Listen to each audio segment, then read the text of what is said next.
Por un socialismo republicano es el título del último libro del profesor José Antonio Pérez Tapias. Socialismo republicano es su apuesta y su propuesta para la recuperación del proyecto socialista en nuestro país. Hoy nos acompaña en el estudio para hablar sobre este trabajo y para, entre otras muchas cuestiones, debatir con Antonio García Santes Mases, que es catedrático de Filosofía Política en la UNED, sobre lo que significa república y republicanismo hoy en día.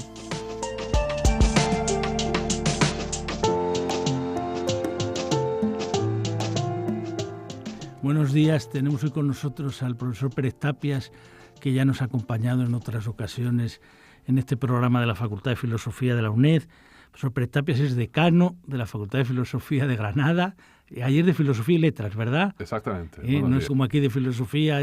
¿Cuántas especialidades ocupa pues la de...? En nuestra facultad hay 14 titulaciones de grado. Madre mía.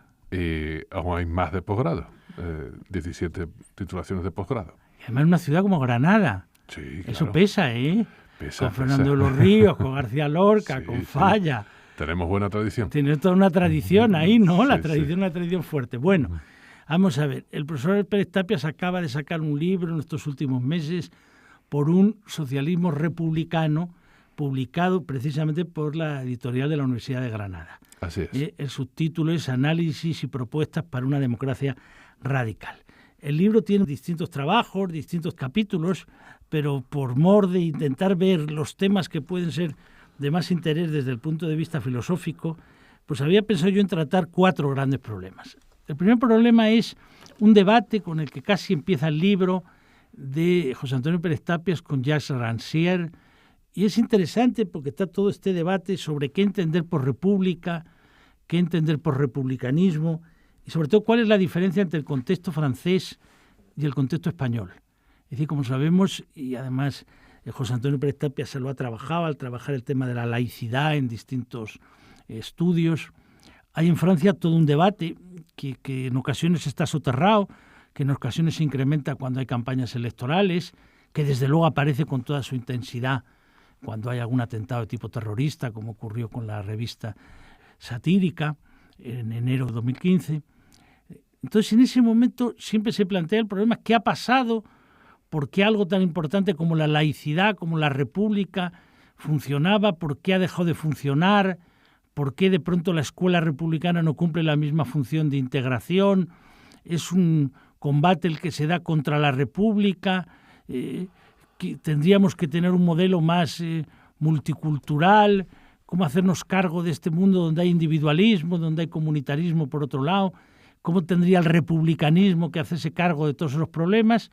Y claro, lo interesante es ver que ahí está en crisis la idea de república. Es utilizada en muchas ocasiones más bien por sectores más de la derecha conservadora francesa, que insisten en hay que mantener nuestros valores republicanos frente a los bien pensantes o los bien intencionados de una especie de izquierda que se ha hecho posmoderna, que defiende un pensamiento débil, que defiende una posición multicultural. Y en España, sin embargo, pues la república más bien aparece en un caso como una nostalgia, en otros como una esperanza, en algo distinto que podría ayudar a profundizar más la democracia frente a lo que ha sido la transición española, lo que ha sido la perpetuación de la institución monárquica. Bueno, este es el inicio de nuestro programa, José Antonio. Sí, ciertamente el republicanismo tampoco se percibe igual desde todos los lugares, y no son lugares geográficos, sino lugares políticos, ¿no? Ya que has aludido a la obra de Rancière, efectivamente yo entré en cierto debate con la obra de Rancière. Él tiene un librito que, entre su obra, que es impresionante y muy valiosa, quiero subrayar, que se titula El odio a la democracia. Y en ese libro pues hace una crítica de esa utilización que se hace del republicanismo por ciertos sectores del mapa político francés, especialmente de la derecha. Frente a las pretensiones de una democracia más inclusiva, una democracia que sea capaz de integrar, por los sectores de población que se han incorporado de manera más reciente a la vida en este caso, de la República Francesa, por la inmigración o por otras vías. Pues frente a eso hay ciertos sectores conservadores que ensalzan, de una manera excesivamente comunitarista y muy nacionalista, los valores republicanos. Claro, es un uso muy unilateral de esos valores republicanos que puede entenderse que es contra el propio espíritu de lo republicano. Es por ello que Rancière hace una crítica a ese republicanismo, diríamos incluso etnicista y por supuesto interesado. Y haciendo esa crítica a esa versión del republicanismo, pues quiere reforzar ese carácter inclusivo de la democracia. Frente a un republicanismo, por otra parte, que tiene ciertos tintes elitistas, Rancière subraya pues una democracia mucho más abierta, mucho más participativa, recupera pues esa idea de la democracia que se abre a la parte de la sociedad que estaba aparte, ¿verdad? Y que al constituirse, en pueblo, en demos democrático, valga la redundancia en este caso obligada, pues fuerza que el sistema político se abra a todos, ¿no? Entonces, efectivamente, tiene ese juego el republicanismo en el contexto francés. Cuando lo retomamos desde aquí... Pero antes de ir al español, por una cosa que ha quedado ahí que puede interesar a nuestros oyentes, el comunitarismo. Porque, claro, efectivamente sí parece que hay un retorno, y después trataremos este tema también, porque tú lo estudias en tu libro al hablar de Habermas y de la crisis de Europa, y hay un cierto retorno al Estado-Nación, un cierto retorno al nacionalismo de Estado, y evidentemente no cabe la menor duda que eso es un debate continuamente presente en relación a la inmigración. Pero quizás la idea de que pueda haber una idea de identidad nacional vinculada a una forma de entender la República, es más claro que emplear ahí el término comunitarismo. Digo yo porque de alguna forma lo que ha tenido a gala la cultura republicana francesa ha sido decir, frente a los que tienen una posición puramente de individualismo competitivo, económico, digamos, un poco de liberalismo mercantil, y los que tienen una idea de que hay que dejar a su suerte a cada grupo, a cada comunidad, un poco más vinculado a la crítica que ellos hacen al modelo británico, al modelo multicultural, nosotros no. Nosotros nos seguimos planteando que la escuela es el lugar donde se trascienden las diferencias, las particularidades lingüísticas, regionales, religiosas, y donde uno se hace ciudadano. Y el que no acepte esto, pues no acepta los valores de nuestra nación. Este es un poco el discurso, ¿no? Entonces, por eso digo, es un discurso que aparece mucho cuando hay los atentados, porque la gente se pregunta, ¿pero y esto cómo ha podido ocurrir? ¿Qué tipo de condiciones de vida? ¿Por qué esta gente joven, de pronto, algunos se sienten seducidos por la yihad o pueden incluso utilizar atentados? ¿Qué hemos hecho mal? Es un problema del sistema escolar y hay incluso películas y todo eso. Pero más bien ellos la idea comunitarista la vinculan a las comunidades que quieren perpetuar, preservar su identidad, incluso en la idea de que hay una especie de deber de pertenencia, aquello de ni putas ni sumisas, es decir, de deber de pertenencia para poder defender esa identidad frente a lo que sería la idea de la cultura republicana como algo que trasciende las identidades particulares. Claro, ahí está la paradoja, es decir, que se mantiene una posición crítica desde esas posiciones que estamos comentando respecto a lo que son comunidades culturales o marcadas fuertemente por lo religioso y que se repliegan sobre sí mismas, etcétera, y no se percibe que a la vez que se está criticando eso, se está sosteniendo pues una idea, es verdad, de lo nacional, pero que no deja de ser una idea comunitarista, etnicista fuerte, solo que en este caso no es una comunidad religiosa, sino una comunidad nacional. Pero, digamos, lo que está ahí funcionando es igualmente una visión comunitarista que no deja de tener ciertos componentes muy excluyentes, ¿no? Por lo tanto, lo que se señala es esa contradicción, ¿no? Que se ve el comunitarismo de otros, pero no se ve el comunitarismo propio, que es lo que suele ocurrir en todos los planteamientos etnocéntricos, ¿no? En ese sentido, en el que la propia idea republicana pues queda también un tanto pervertida, distorsionada por ese comunitarismo, podríamos añadir nacionalista, tan fuerte que ve el comunitarismo de otros, pero no aplica la autocrítica suficiente al propio. Y ahí es donde dices en ese debate que tienes con Rancière en el libro, que de alguna forma, mientras que allí está cuestionada la idea de república por todos estos elementos que acabamos de decir, en España, sin embargo, la piedra de bóveda ha sido la monarquía de la propia transición española. Durante muchos tiempos ha sido el gran tema tabú de la transición política española, hasta que ya se produjo la abdicación del actual llamado rey emérito, y en la primavera del 2014. Pero bueno, efectivamente ahí la monarquía juega un papel distinto. ¿Cuál sería la diferencia de los dos sistemas políticos? Sí, en este caso, en el caso de España, con nuestra monarquía parlamentaria, justamente las cosas podemos verlas desde otra perspectiva. En la nuestra, lo republicano no funciona, como estamos comentando que funciona y es criticado por Rancière en el contexto francés, sino que en este caso lo republicano tiene un valor crítico y un valor de cuestionamiento de ciertos componentes del sistema, justamente para que se abra más y para que se aliente la democracia radicalizada a la que el mismo Rancière apunta. Por lo tanto, esas historias previas que están funcionando en cada contexto reorientan en direcciones muy distintas lo que puede significar el republicanismo, en el caso francés y en el caso español. Rancière está criticando un republicanismo conservador, y en nuestro caso el republicanismo pues tiene esos componentes de apertura, de cuestionamiento, de radicalización de la democracia. Y en este sentido, ciertos planteamientos de Rancière conectarían con esa reivindicación del republicanismo que podemos hacer desde aquí. Y ahí, sin embargo, tanto en muchísimos momentos del libro, pero en la propia contraportada, ¿no? Al hablar, insistes en un punto curioso, ¿no? Que hay mucha gente que lo plantea. Quizás podríamos retomar el inicio de la propia transición española, ¿no? En el momento en que se produce todos aquellos momentos de zozobra, la primavera del 77, la legalización del PC, el momento donde Carrillo acepta, tras la legalización en 24 o 48 horas, que ellos a partir de ese momento aceptarán la unidad nacional y la monarquía. Incluso él es el que insiste más, con toda la importancia que tenía por lo que había sido el PC en el antifranquismo, en que el problema no era monarquía o república, sino dictadura o democracia, y eso ha hecho que hay muchas ocasiones en donde al plantear estos temas se dice, bueno, pero eso ya es una cosa arcaica, es una cosa anacrónica, todo eso de la república, ¿a qué viene seguir insistiendo en ese punto? Si en el fondo es irrelevante que sea una forma de Estado u otra, la monarquía y la república.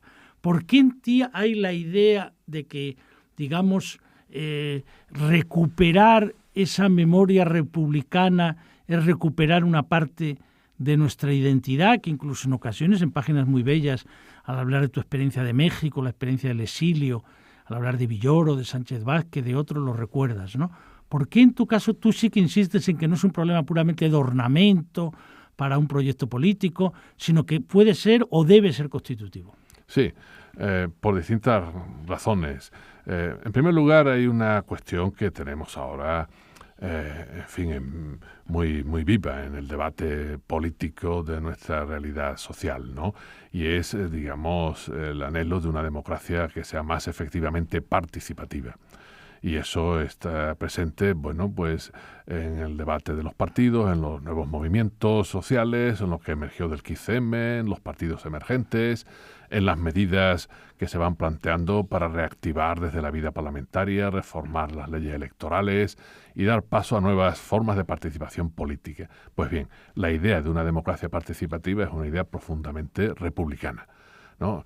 Por lo tanto, hablar de republicanismo es responder, bueno, pues a esa demanda, que además supone pues una conciencia fuerte respecto a los derechos de los ciudadanos y ciudadanas como sujetos políticos, que no son solo derechos civiles que el Estado protege, sino derechos políticos que los individuos han de ejercer de manera activa en el ejercicio de su autonomía.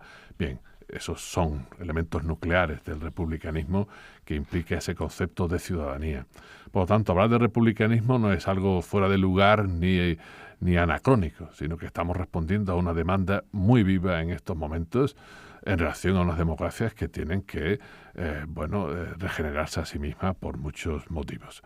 Por otra parte, en el caso español, como bien señalas, hablar de republicanismo es recoger pues elementos también fundamentales de nuestra propia tradición política, ¿no? Y en este caso, además, esto muy propio también de la memoria de la izquierda, pero no solo, sino de lo que debe ser memoria ciudadana y memoria democrática en general, lo que hemos también sintetizado en la expresión de memoria histórica, ¿no? La misma vida política española pues ha conocido, digamos, sus momentos más prometedores y desgraciadamente abortados, como fue la Segunda República, con el golpe militar del general Franco, más todo lo que le siguió de guerra y dictadura. Bueno, pues ese momento brillante, prometedor, bueno, pues ahí está, no como algo que queda en un pasado sin más, sino como algo respecto a lo cual hay que mantener una memoria activa, el recuerdo de lo que no debe olvidarse, de todo lo que supusieron los anhelos de libertad, de igualdad, de justicia que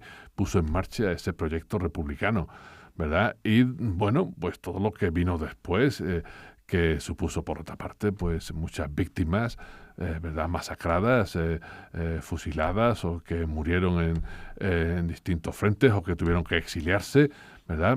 Por la defensa de la legitimidad republicana. Por lo tanto, conservar esa memoria es un elemento añadido, nada fuera de lugar y muy anclado en este tiempo. Y en tu caso, que es interesante, cuando nos acompañaste el año pasado, hablando del otro libro reciente, Invitación al Federalismo, hay un punto que sería interesante conectar. Cuando hablabas antes de Francia, decías, bueno, república, nación, qué idea de comunidad nacional, tal. Entonces, de alguna forma, en el caso de España, hay una imagen de hace algunas semanas sorprendente, ¿no? Digo sorprendente, pero muy viva de lo que ocurre en España, ¿no? De lo que ocurre en los distintos lugares de España. Bueno, como sabemos, hay un momento en que las fuerzas nazis entran en Francia, y entonces la Gestapo empieza a actuar a su libre voluntad y apresa a determinados políticos españoles, los trae hacia España y algunos de ellos son fusilados. Por ejemplo, el caso del presidente de Cataluña, de Luis Companys, caso de uno de los socialistas más interesantes, más atractivo intelectualmente, que había hecho uno de los libros más importantes, aprovechando simplemente aquel año 39, 40, antes de que lo apresaran y lo fusilaran, Julián Zugazagoitia, etc.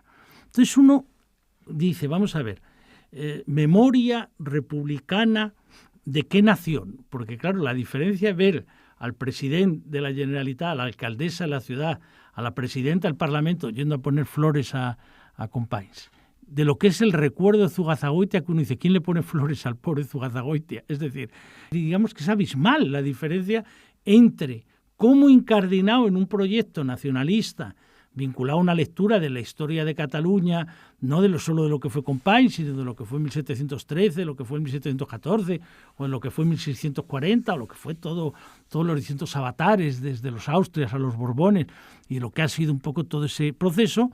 Hay, evidentemente, se ve en el Museo Nacional de Historia de Cataluña, una idea de preservar esa memoria o esa identidad republicana vinculada a la idea de crear un Estado propio, un Estado para esa nación catalana, ¿no? Mientras que en el caso español, incluso sorprendentemente, yo no sé si al final se llevará a cabo, he leído que quieren hacer un museo de la monarquía, cosa que ya me ha dejado perplejo, porque digo, ¿qué museo, cómo van a hacer el museo de la monarquía? ¿Que van a explicar de Fernando VII, de Alfonso XIII o de Isabel II? Digo, ¿pero dónde va a ir? Digo, un museo de la monarquía. No sé cómo van a intentar hacer, porque eso sí que puede ser hacer la historia al revés, o sea, tiene que hacer legitimar, decir que hicieron lo que no hicieron, o sea, entonces claro, ahí es donde está un poco ese problema de cómo en tu caso, que es quizás uno de los atractivos, no es solo recuperar la memoria republicana, sino conectarla con el federalismo, es decir, memoria no solo de una nación, sino de un Estado que tendría que ser republicano, pero donde hay distintas naciones. Entonces eso es un tema atractivo, porque es verdad que hay algunos de los que reivindican la memoria de Companys lo hacen más desde una perspectiva nacionalista, y otros de los que reivindican la memoria republicana en España lo hacen desde una posición más bien centralista, o por lo menos ellos a sí mismos se denominan jacobinos. Bueno, sin recordar lo que decía Azaña de todo aquello del jacobinismo y de que ya no era posible eso en los años 30, después de lo que había sido el fracaso del Estado liberal en España, su debate con Ortega. Entonces, eso sí que sería interesante, cómo conectas tú no solo el problema de la crisis de la idea republicana en Francia, la diferencia con España, la recuperación del republicanismo, sino cómo lo conectas con el federalismo y la plurinacionalidad. Sí, yo creo que hay también una conexión, al menos en el desarrollo de las ideas, que fluye con facilidad, ¿no? el republicanismo como esa democracia más participativa, con una implicación mayor de la ciudadanía, bueno, pues acompaña bien a la idea federal y al revés. El federalismo supone un proyecto de convivencia democrática mucho más participativo, donde además de, la división tradicional de poderes entre ejecutivo, legislativo y judicial, pues hay una realidad más compleja de división del poder territorial, o de confluencia de poderes territoriales en un proyecto común a través de un pacto federal, visto desde la génesis, ¿no? Por lo tanto, la idea federal implica a su vez pues esa mayor participación de la ciudadanía en distintos niveles, lo cual en un Estado complejo y compuesto como el español es lo que tendría que ir de suyo, ese volcarse hacia un proyecto federalista. Y además de esa, sintonía o proximidad desde el plano de las ideas, nos encontramos con que en la historia de España los momentos federalistas, dejando atrás cosas más remotas como los reinos en la época de la monarquía de los Austrias y estas cosas, los momentos federalistas en la historia contemporánea española son los momentos de las dos repúblicas. La primera república con la figura señera de Pi y Margall y la segunda república. Bien, es verdad que la segunda república no llega en ella no se llega a cuajar un proyecto propiamente federal, pero empieza a impulsar justamente, pues un proyecto muy próximo a lo que ha sido el Estado de las Autonomías y desde luego planteando pues muchos componentes federales del Estado. Hoy nos encontramos con que la cuestión de las naciones en el Estado español sigue sin tener una solución adecuada, un tratamiento idóneo para que la pluralidad nacional encuentre expresión política en la Constitución misma y a partir de la Constitución en todo nuestro ordenamiento jurídico-político, ¿no? Por lo tanto... Tú has escrito varias veces últimamente, después del libro, sí. Autor prolífico, el tema el Estado y las naciones. Es decir, ¿qué naciones forman parte de ese Estado? ¿Eso cómo se podría definir de cara a lo que ha sido este debate que está apareciendo en España, de que vamos a un nuevo momento, que vamos a una reforma constitucional? Algunos, como Pérez Royo, dicen que eso va a ser muy difícilmente viable, pero otros hablan de proceso constituyente, tal. ¿Cómo sería esa idea? Porque es clara tu idea de que hay que decir nación en plural, en el sentido que has explicado muy bien, de que cuidado con comunidades nacionales etnicistas, incluso aunque sean con un rótulo tan, tan sublime como la idea de república. Cuidado, eso está claro. De que no sean puramente homogéneas, excluyentes, etcétera. Pero después, es la idea de naciones en plural. Entonces, incluso más allá de nación, una nación más fuerte con otras naciones, tú incluso dices Estado plurinacional. Pero en el caso de España, ¿cuáles serían esas naciones? Sí, hay una realidad política que es insoslayable, ¿no? Y es que en el caso del Estado español nos encontramos con realidades nacionales densas, es decir, con identidades nacionales, fuertes, que además tienen una apoyatura cultural, una apoyatura incluso de tradiciones de derecho singulares, y más los ingredientes de una identidad política colectiva muy fuerte en ese sentido. Eso no es solo algo que tenga una realidad, psicosocial, sino que tiene, un peso histórico y además unas naciones que han mantenido también esa densidad y ese fuerte carácter identitario, porque es todo ello resultado de la historia de España, donde además no ha habido en esas etapas anteriores que citabas hace un momento, no ha habido ni siquiera una revolución burguesa que haya jugado un papel como pudo jugarse en Francia a partir de la Revolución Francesa, constituyendo un Estado que trascendiera realidades políticas previas, ¿no? Con lo cual aquí no ha habido nunca una identidad nacional fuerte que acompañara al Estado español, entre otras cosas porque el Estado español estaba trabado por una monarquía absolutista, absolutamente regresiva en este sentido. De suyo, en la historia de la España contemporánea, han faltado esos elementos que en Francia u otros países han jugado un papel decisivo en la configuración de una identidad nacional correspondiente a un Estado republicano donde la democracia va madurando en el sentido que hemos conocido. Eso hace que la identidad nacional española misma, tenga ciertos componentes que la hacen débil. ¿Qué ocurre? Que siendo débil, se sobreactúa de manera compensatoria para reforzar esas debilidades, ¿no? lo que hay que hacer es reconocer que en nuestro Estado existen esas diversas identidades nacionales, esas diversas naciones, y hay que resolver esa cuestión en plural, tejiendo esa pluralidad. Y en vez de ver en ello, bueno, pues una situación con esa rémora donde nos ha traído la historia, bueno, pues ahora, digamos, ser capaces de articular a partir de ahí, pues un Estado plural, donde seamos capaces de dar paso al reconocimiento de esas realidades nacionales y desde ese reconocimiento replantear lo que podríamos llamar de manera genérica las cuestiones de la redistribución de cargas y beneficios con criterios solidarios y de justicia, ¿no? Eso implica pues una reforma constitucional profunda, en serio, y soy de los que piensan que estamos en un punto, y a la vista está el momento en que está actualmente Cataluña en relación al Estado español. Eso requiere un proceso constituyente. Pérez Royo, que ha citado hace un momento como constitucionalista, en algún momento ha insistido en esta cuestión desde una buena argumentación. Es decir, hay una deslegitimación fuerte del Estado que, si bien no se encuentra en todo el territorio del Estado, sí está muy acentuada en la Comunidad Autónoma de Cataluña, por ejemplo. Y un Estado no puede plantearse su futuro a largo plazo, digamos, con esa deslegitimación ya enquistada. Si a eso le añadimos otras realidades nacionales, con lo que puede ser su devenir en el tiempo que venga, como puede ser en Euskadi o en otros lugares, bueno, pues esto requiere un proceso constituyente para abordar la gravedad del problema que tenemos planteado en nuestro país, ¿no? Bueno, pues agradecemos mucho al profesor Pérez Tapias que nos haya acompañado, ya lo ha hecho en otras ocasiones, el año pasado hablando de su libro Invitación al Federalismo, por un socialismo republicano, en este curso donde, como no podía ser de otra manera, pues estamos dándole vueltas a este tema. Estaba recordando, por decir el final de tus palabras, otros programas que hicimos anteriormente con el profesor Cotarello, donde también hablamos de la nación posible, en el sentido de la que hubiera sido posible, y del peligro de llegar al final a un Estado fallido, por decirlo en los términos que él utiliza, de la nación posible al Estado fallido.